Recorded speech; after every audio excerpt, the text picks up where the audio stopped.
அகிலம் போற்றும் பாரதம் இது இணையில்லாமா காவியம். தர்ம அதர்ம வழியினிலே நன்மை தீமைக்கு இடையினிலே விளையும் போரினில் சத்தியம் வென்றிடுமா. சக்தியையும் பக்தியையும் ஜென்மத்தின் முக்தியையும் அகிலம் போற்றிடும் அற்புத காவியம். கிருஷ்ணனின் மகிமையும் கீதையின் பெருமையும் ஒன்றாக சங்கமிக்கும் புண்ணிய காவியம் மகாபாரதம். மகாபாரதம்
பிள்ளையார் பாளையத்தில் ஆளுநர் அண்ணா பரமேஸ்வரி ஸ்ரீ திரௌபதி அம்மனுடைய ஆலயத்திலே இந்த ஆண்டு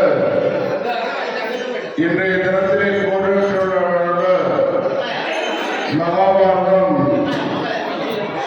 19 வருடத்தில் நடைபெற்று 20வது வருடம் மையானம் இருக்கிறது. இந்த அற்புதமான பார்வை பெறுவதை துவங்கிவிட்டதற்கு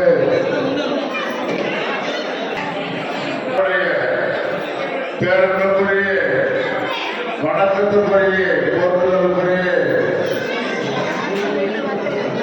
ஆன்மீக உள்ளத்திலே திளைத்தவர்கள் அருள் பெரியார் சுவாமிகள் சஞ்சீவராஜா சுவாமிகள் அவர்கள் இன்றைய தினத்திலே இங்கே தொடங்கி வைப்பதற்காக வந்திருக்கிறார்கள். அப்படிப்பட்ட சுவாமிகளை நம்முடைய பகுதியின் சார்பாக, நண்பர்கள் சார்பாக, அருமை தாய்மார்கள் சார்பாக சுவாமிகளை வருக வருக என்று வரவேற்று அவர்களுடைய ஆசை மகாபாரத திருவிழாவுக்கு தேவைப்பட்ட காரணத்தால் அவர்கள் இப்பொழுது ஆசிரியர் வழங்கி அடுத்தவர்கள் வேறுடைய பள்ளி நியாயம் காரணமாக புறப்பட இருக்கிற காரணத்தால் அவர்கள் நமக்கு ஆசிரியர் வழங்கியிருக்கிறார்கள் என்பதை தங்கள் தெரிவித்துக் கொள்வோம். பரமகுருவான மாமன் சுவாமிகளுடைய பெருந்தன்மை நகரேஷ் காந்தியிலே ஆதியாய் ஆதி அந்தமாய் ஜோதி சுரூபமாய் சக்தி வடிவமாய் அகார உகாரம் அகாரத்தின் தத்துவமாய் மனிதனும் தெய்வமாக கலந்து வாழுகின்ற அன்னை திரௌபதியினுடைய ஒரு அற்புதமான ஆலயத்திலே 2வது முறை நான் வந்திருக்கிறேன். 2 முறையுமே அவசரமாக வந்திருக்கேன். அன்னைக்கும் நேரம் ஏதோ பேசுறதுக்கு நேரம் இல்லாமல் இருந்துச்சு. இன்னைக்கு தொலைவில் போக வேண்டியது இருக்கிறதுனால ஒன்று மட்டும் இந்த பகுதி வாழ் மக்கள் எல்லாம் எனக்கு தெரியும் இங்கே எத்தனை ஆலயங்கள் இருக்கிறது. காஞ்சிவார நகரிலே என்னதான் பெரிய கோயில் சொன்னாலும் நம்ம இந்த பிள்ளையார் பாளையம் என்றால் அங்கதான். ஏன் அதுக்கு பாளையம் பேர் வச்சுன்னா எந்த ஆலயத்தில் ஒரு கடவுள் உருவாகினார்களோ அது பிறப்பிடமே பிள்ளையார் பாளையம் என்பதனால்தான் அது பிள்ளையார் பாளையம் இருந்தது. பாலன்னு பிறப்புக்கு ஆலயம்னா இங்கதான். அதனால பிள்ளையார் பாளையம். இந்த பகுதியில் இருக்கக்கூடியவங்க புண்ணியவான்கள் அப்படின்னு தான் நான் சொல்லுவேன். எல்லாம் இருக்கு. காஞ்சிவாரத்தில் காலடி பட்ட இடம்லாம் இறைவன் இல்லாம இல்லை. ஆனா இந்த மாதிரி ஒரு பாரதம் சொற்பொழிவை செய்து எப்பவுமே செவி செல்வம் தான் பெரிய செல்வமா வல்லூர் முதல்வருக்கு 4 முதல் வரை சொல்லி இருக்கிறது. ஆனா நம்ம அதை மட்டும் கேட்க மாட்டோம். நான் நல்லா பேசிக்கிறேன். சாமி என்ன பேசுறாரு? நல்லா பேசுறாரு.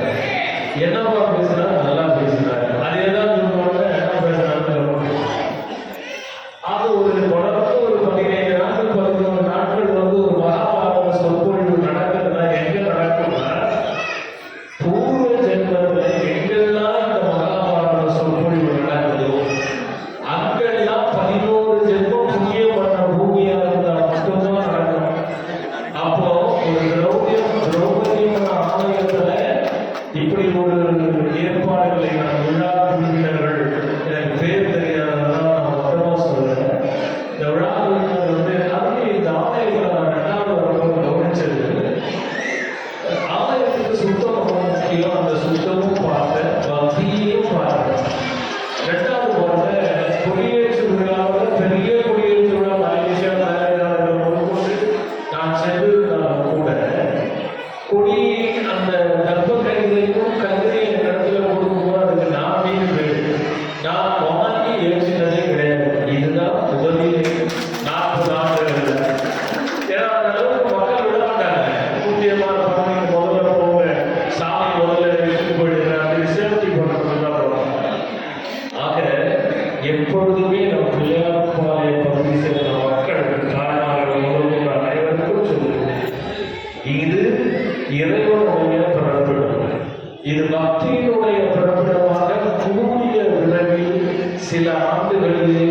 இது உலகெங்கும் புகழ் பெறுகின்ற அளவிற்கு நம் பிள்ளையார் பாளையம் வளர வேண்டும், வரும் என்ற ஒரு அற்புதமான ஆசையை கொடுத்து இந்த மக்கள் எல்லாம் இந்த பகுதியை சார்ந்தவர்கள், விழா குழுவர்கள், ஆலயத்தை சார்ந்தவர்கள், இதற்காக பாடுபட்டவர்கள் எல்லோரும் நல்ல வளமும் நலமும் மகிழ்வும் என்னைக்கும் நிலைச்சு இந்த திரௌபதி அம்மன் கொடுத்து வலாபாரத்திலே கெட்டவனாலாம் நல்லவன், நல்லவனாலாம் கெட்டவனாக சித்தரிக்கப்பட்ட விஷயங்களாக இருந்தாலும் பஞ்ச பாண்டவர்னு சொல்வது நம் இந்திரியங்கள் என்பதை ஞாபகம் சொல்லணும். கண், காது, மூக்கு, வாய், இதுதான் பஞ்சபாண்டவர் தத்துவமே. இதுல தவறு இருந்தால் சோதனை, இதுல தவறு